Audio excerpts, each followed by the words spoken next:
Kweli.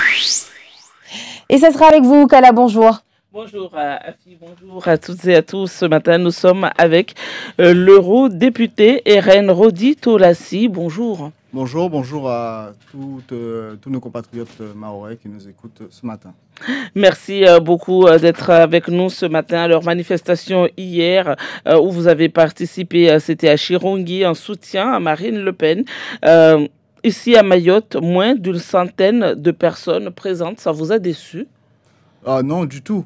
Un dimanche matin, je crois que nos compatriotes mahorais sont sortis notamment du Ramadan. Donc, il est compliqué de mobiliser sur un événement où nous avons décidé de l'organiser il n'y a même pas 2 ou 3 jours. Donc, c'est une réussite pour moi. C'est bien le contraire. C'est une réussite. Ça a été un moment solennel où la solidarité s'est exprimée, où l'ensemble de la communauté, des femmes notamment, comme je disais, il y a un terme qu'on utilise chez nous en Guadeloupe, c'est les femmes potomitans.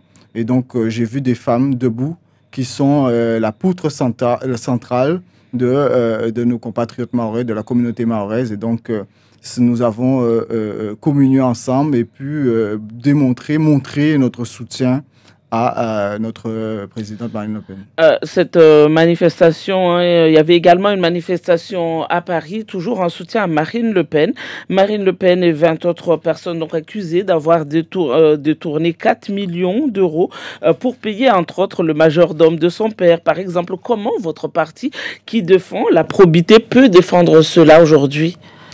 Écoutez, les histoires de payer le majordome, etc., je crois que vous reprenez un peu le narratif. J'ai entendu même Gabriel Attal le dire. Donc, vous reprenez le narratif de nos adversaires. Ça, c'est la réalité. Non, ce n'est pas la réalité. Voilà, parce que vous avez quand même le MODEM qui a la même affaire, où M. Bayrou a été relaxé, mais nous avons exactement la même affaire, et on se rend compte aujourd'hui, les réquisitions qui ont été relativement lourdes et le jugement qui a été lourd, mais c'est un jugement politique avec un certain nombre de faits relevés à l'intérieur, disant que la motivation du verdict est le fait d'empêcher Marine Le Pen d'aller à l'élection présidentielle. Et donc, justement, en mettant une exécution provisoire, je vous rappelle qu'on le met notamment pour le mandat qui est en cours où nous avons relevé l'infraction. Marine Le Pen n'est plus députée européenne, donc je crois que cette juge s'est sentie pousser des ailes, s'est sentie permise d'empêcher de s'exprimer la démocratie en France dans un état de droit. Je vous rappelle que tout justiciable a le droit de faire appel, mais cette décision nous condamne en quelque sorte à une mort politique.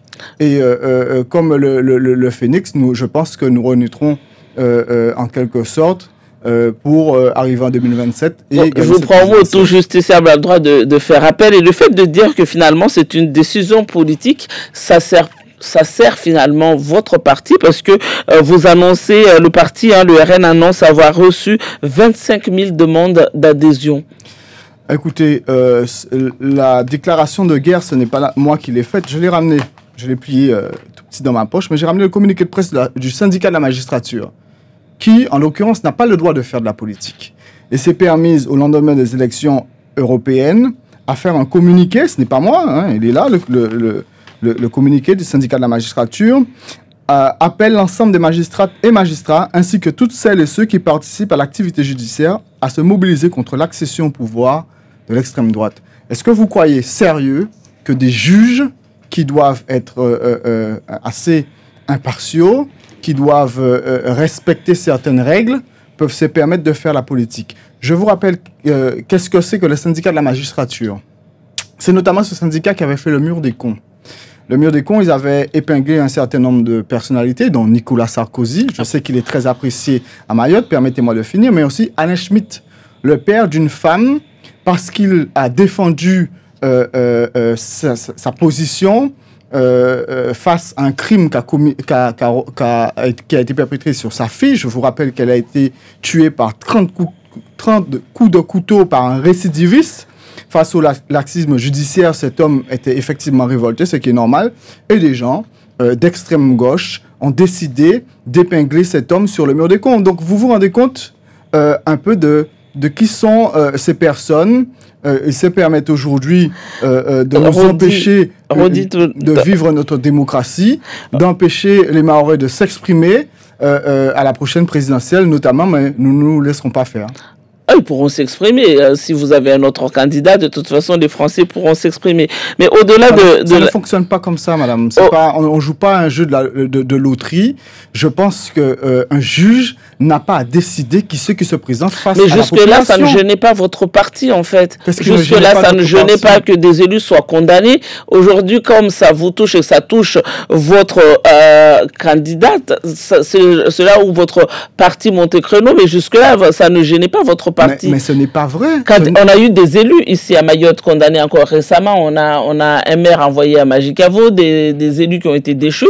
On n'a pas vu le Rassemblement national manifester. Madame, ce n'est pas vrai. Ah si, c'est vrai, à Mayotte, ils n'ont pas manifesté. Car nous sommes dans l'état de droit et nous estimons que tout justiciable doivent avoir la possibilité de faire appel. C'est notre... mais l'appel a été fait de toute façon. Mais notre ligne. Nous avons toujours défendu cela. S'il y a des élus mahorais qui ont eu des difficultés, qui ont été condamnés, est-ce que leurs partis politiques, eux, ont pris leurs responsabilités? Je ne pense pas que ce sont des élus de chez nous. Et on a eu un certain nombre de contacts, effectivement, avec certains militants de maires. Nous étudierons les cas, de voir les possibilités que nous avons pour les accompagner s'il y a une injustice. Mais je vous rappelle que nous, au Rassemblement national, nous sommes solidaires. Nous avons été souvent seuls avec le peuple, à nous battre pour les intérêts des populations respectives, notamment en Outre-mer, notamment à Mayotte. Marine Le Pen a été bien seule à défendre les Mahorais sur la problématique de l'eau, sur la problématique de l'immigration, de l'insécurité, etc. Je l'avais dit, vous êtes eurodéputé, vous êtes à Mayotte, pas seulement dans le cadre de ce soutien à Marine Le Pen, parce qu'actuellement, il y a aussi aujourd'hui Raffaele Fitto, le vice-président de la Commission européenne, qui sera à Mayotte, entre autres, justement pour regarder la situation post-catastrophe naturelle, après Chido, aussi regarder également la question de la gestion de l'eau, de la pêche, du tourisme. Vous, c'est quoi votre rôle dans le cadre de cette visite? Mais le premier rôle que nous avons eu, c'est de solliciter le vice-président de la Commission européenne pour qu'il puisse se rendre à Mayotte. C'est le premier rôle que nous avons. Je vous rappelle que l'Europe met à disposition un certain nombre de fonds et c'est dans ce cadre que nous avons demandé au vice-président de la Commission de venir constater par lui-même la catastrophe que vivent nos compatriotes mahorais. Moi, en venant sur le territoire, je me suis rendu compte de la violence du phénomène que vous avez eu, car je suis d'un territoire qui subit un certain nombre d'aléas climatiques, notamment les cyclones. On en a vécu un certain nombre, mais j'ai vu la violence, les toits arrachés, les tôles froissées. Je sais pertinemment que ce phénomène a été puissant sur votre territoire, a révélé des failles dont nous avons toujours pointé du doigt, les bidonvilles, l'accueil qui est fait de cette immigration incontrôlée et qui nous donne le résultat que nous avons eu au moment de Chido, qui a en fait ouvert une porte qui était déjà entrouverte et qui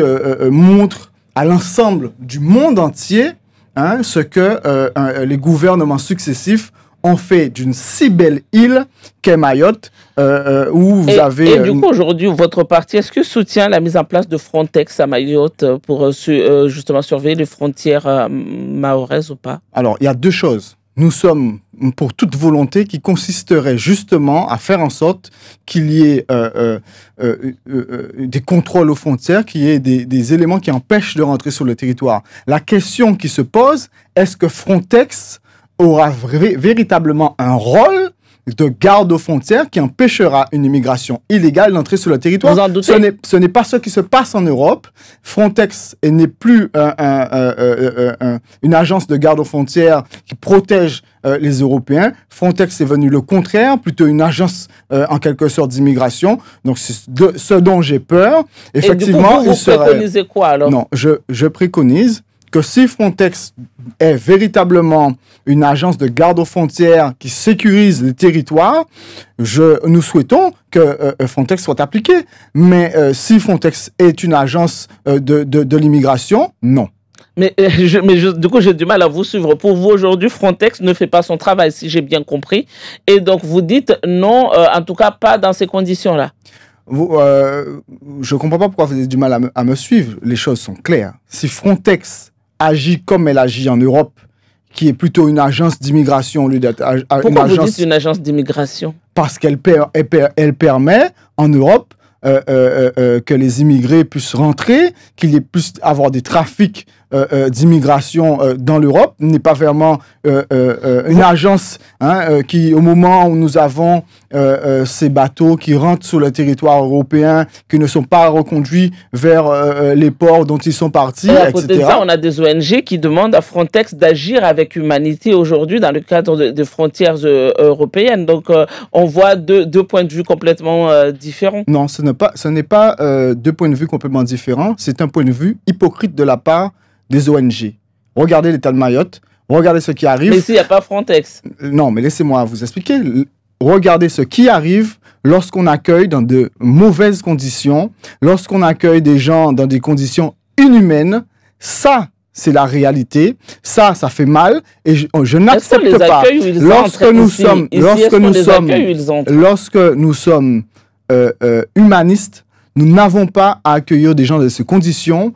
Nous devons leur dire de rester chez eux, parce que chez eux, ils seront peut-être mieux, les aider à avoir certainement un co-développement. Mais moi, ma priorité notamment, et aujourd'hui nous sommes à Mayotte, ma priorité, c'est les Mahorais, nos compatriotes marins, de faire en sorte qu'ils puissent aller à l'école, parce que j'ai vu un certain nombre de collèges qui ont été réquisitionnés pour des immigrés. Ce n'est pas normal. Ça n'est plus le cas. Mais ça a existé, madame. Ça a existé. Ça n'aurait dû jamais exister sur le territoire de Mayotte. Permettez-moi de terminer. Lorsque je vois que vous n'avez pas d'eau sur le territoire de Mayotte en quantité et en qualité régulière, je me pose des questions. Je souhaiterais que l'action publique soit totalement orientée en faveur de Mayotte et de nos compatriotes mahorais. J'ai été aussi frappé par le nombre de véhicules que je vois dont les pare-brises sont explosés. C'est totalement inadmissible. A-t-on encore la possibilité de vivre sereinement, de se déplacer tranquillement la nuit à Mayotte face à l'insécurité qui s'y développe? Parmi les choses qui préoccupent les Mahorais actuellement, il y a cette loi Mayotte. Et parmi les gens qui ont manifesté hier en soutien à Marine Le Pen, il y a le collectif du Citoyen Mouvement 2018 qui, normalement, va manifester à partir de demain pour la fin de la carte de séjour territorialisée. Je ne sais pas si vous savez ce que c'est, mais en gros, ceux qui sont à Mayotte, des étrangers qui sont à Mayotte, qui ont une carte de séjour, si ça n'est pas une carte de 10 ans, ne peuvent pas circuler en dehors de Mayotte. Donc, ça les cantonne ici à Mayotte. Ils ne peuvent pas aller ni à La Réunion, ni en Guadeloupe, ni en France hexagonale. Est-ce que vous, aujourd'hui, vous serez d'accord qu'on en finisse avec la carte de séjour territorialisée? Je serais d'accord qu'on en finisse avec toutes les dérives de l'immigration que nous vivons depuis un certain nombre d'années. Vous n'avez pas répondu à ma question. À Mayotte. Je crois que j'ai répondu à votre question. Et la carte de séjour territorialisé finit ou pas? Est-ce qu'on en finit ou pas? Mais c'est un détail face à... Non, ce n'est pas un détail par rapport à ce qu'on vit ici à Mayotte. Madame, c'est un détail face à la puissance de l'invasion que vit Mayotte. Moi, quand je suis arrivé à Mayotte, j'ai vu une invasion. J'ai l'impression que vous êtes en guerre et que certaines personnes n'ouvrent pas les yeux. Il faut soulager Mayotte et que la solidarité nationale s'applique ou pas? Font semblant de ne pas voir ce qui se passe. Il y a un dicton qui dit « Vous aurez beau vouloir réveiller quelqu'un, mais si elle fait semblant de dormir, vous ne pourrez pas la réveiller. » Et j'ai l'impression que certaines personnes font semblant de dormir à Mayotte et ne voient pas la réalité de l'invasion que vous vivez, notamment sur le territoire. Pour soulager l'île, est-ce qu'il faut en finir avec la carte de séjour territorialisée ou pas? Il n'y a pas que ça, madame. Vous ne répondez pas à ma question. Mais il n'y a pas que ça. Pour moi, c'est un détail. Il y a tout à faire à Mayotte. La question de la sécurité, de l'immigration, il faut bien plus de fermeté sur la question de l'immigration. Mayotte ne peut plus accueillir de l'immigration. J'ai parlé de la question de la sécurité, de l'eau, de l'assainissement, de l'agriculture. Il y a beaucoup de choses à faire à Mayotte. Mayotte est un bijou qui mérite toute l'attention de notre gouvernement et j'espère qu'ils prendront en compte cela. Merci, mais évidemment, vous n'avez pas répondu à ma question sur la carte de séjour territorialisée. Vous n'avez pas voulu entendre ce que je dis.